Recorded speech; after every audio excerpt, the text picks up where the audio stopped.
Fams, welcome back to my channel. Today is Friday. I'm going to be sharing some lots with you guys. Today's Friday, the July 5th. So yesterday was July 4th.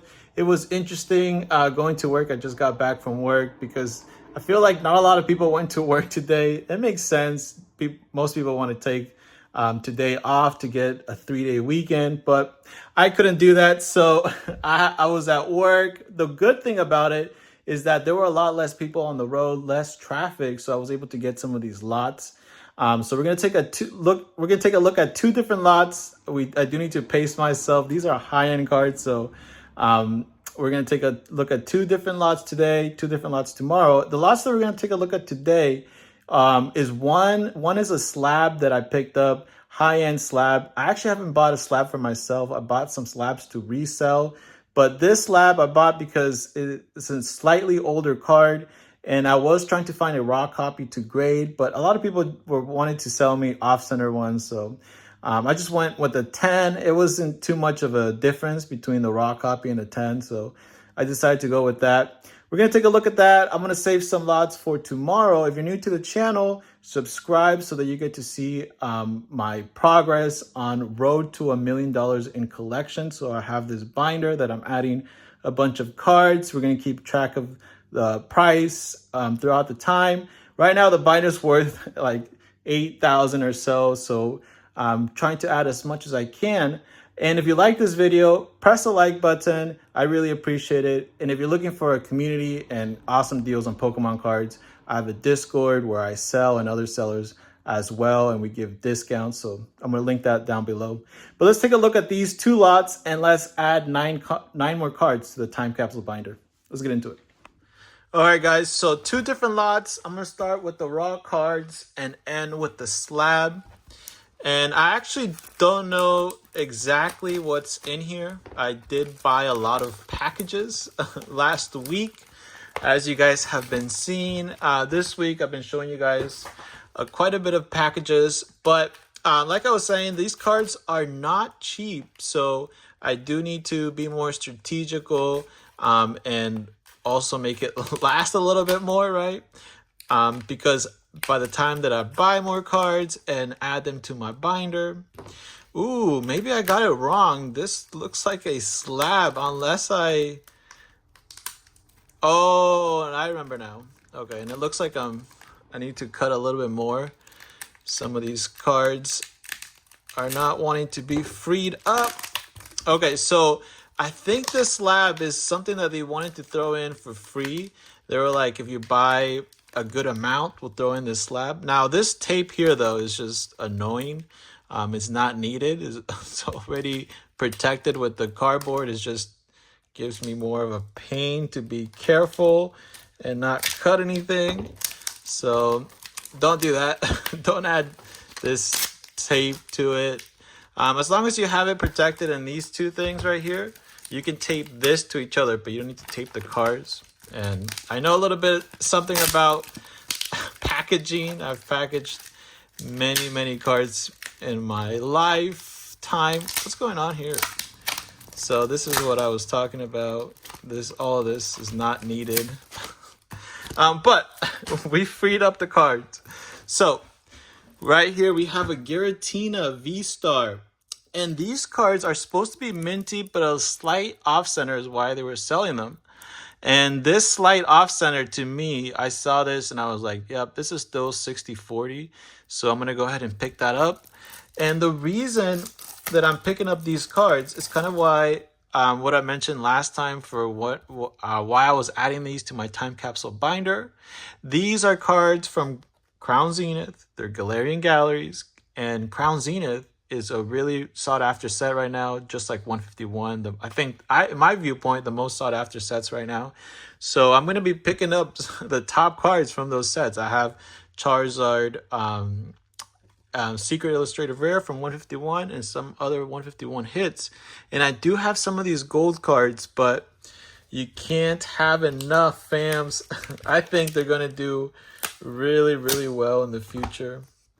What is this? This is what I was talking about with the tape there. It's just overkill to do it on the cards.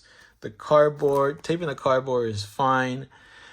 Now this is also off center, as you guys can see, but fams, I have super off center cards. These are definitely not super off center, and I think, in my viewpoint, these are still in the margin of error. The 60-40 threshold that you have, and I really needed this Dialga because I have the whole set except this Dialga. Well, I do have it as light played, but I listed that on TCG Player. And this is a gradable copy, so awesome to have. Galarian Galleries, I think, will do well, especially the top hits, right? That's kind of been my formula here, going after the top hits. And the reason for that is because when people look back at sets, they're gonna want to collect, in my viewpoint, the hits, right? The more sought after cards. And this one is bottom heavy, but I still think it could get the 10. So all of these cards are slightly off center, but in my viewpoint, it is worth grading. It is minty. So I'm going to put these in my binder for now. And then when it comes time to grade, we're going to compare it. After I see what it came back, if it came back as a 10 or a 9, we're going to see what the price difference is after it's graded, so we can see how well I did. If I did good, maybe they come back as 9s, or they drop throughout the time. We're going to see that as well. And I also picked up the Sylveon trainer gallery. This is perfect because I'm about to add a bunch of trainer galleries to my binder, and I was actually missing one more. I did decide to throw in a lower end one because I was missing one, this one here, but I'll probably replace it with the Sylveon. Look at the Sylveon, fam. It is an awesome card, and it's minty, and this one is not off centered, so I love it. Very, very cool cards in my viewpoint. That's why I picked them up. $200, that's what I paid for this. That's kind of insane. If you think about it, this is 110. This is 75. And what? These are definitely more than 25. So really good deal that I got for these cards. So I'm going to be adding some of these, most of them, to my time capsule binder, which we're going to add more cards to that in a little bit here. And they throw in this free playing card. I always wondered about this. Are these cards like the official? I guess they are official Nintendo playing cards, but I always thought people are just grading like everything Pokemon related, and they saw some playing cards. But this is actually official Nintendo product. All right, maybe I'll throw this in for free on someone that orders from my Discord. If you guys order from my Discord, you guys have a chance to win that. And people that order through my Discord, I give them a bunch of freebies, and at the end of the month I offer some of my top buyers different goods. Last month I was offering a Japanese exclusive promo to my top 3 buyers. This month I'm gonna do the Umbreon Obsidian's Flame stamped Umbreon, which is like $30 worth. I have a couple of those, so that's why I'm able to do that. And check it out, fams. This is the slab that I bought from my personal collection, not to flip. I have bought slabs recently to flip, but this one here, look at it. So the reason I bought this is because it's a card that I wasn't able to pull, and it is from Hidden Fates. Hidden Fates has gone up the roof. It's a specialty set, so when you think about it, 151, Crown Zenith, and Hidden Fates are all specialty sets. They do tend to do a little bit better depending on what cards they have. This one had shinies like Charizard and also Umbreon, which I have a couple that I'm going to grade, or maybe one that I'm going to grade. This right here would be the top hit from Hidden Fates. And it was actually the top hit from Sun and Moon for the longest time until the Latios alt art took over and outdid it, right? So that one's the most expensive card now. But look at this card, fam. You cannot tell me that this will not be sought after in the future. I just think it's Charizard full art.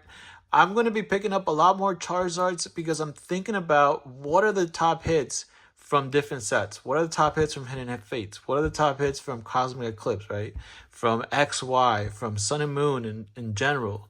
And when I think about that, I think about some of these Charizards, like the Rainbow Charizard from Crimson Invasion is one of the top Charizards from XY era, right? The Mega Charizard is another Charizard that comes into my mind. So that's what I think about. What are cards are people going to be, first of all, remembering and then going after? And I think this is definitely going to be one of them. I picked this up for $630. So raw copy is at like 440 or so. So it was only $200 of difference. And a lot of the ones that I was seeing being offered to me were off-centered. So I didn't want to do that. I ended up going with this. And I'm probably going to do this more in the future. Just buy the 10 of the more sought after cards. So I don't have to grade it. I have that for sure 10. All right, fams, leave you guys off with this. 3 different lots. Amazing, amazing lots. I can't believe I bought this for 200, this lot here. And then this is going to be in my personal collection for a super long time. Press the like button if you liked it, subscribe, and I hope to chat with you in my Discord. Later.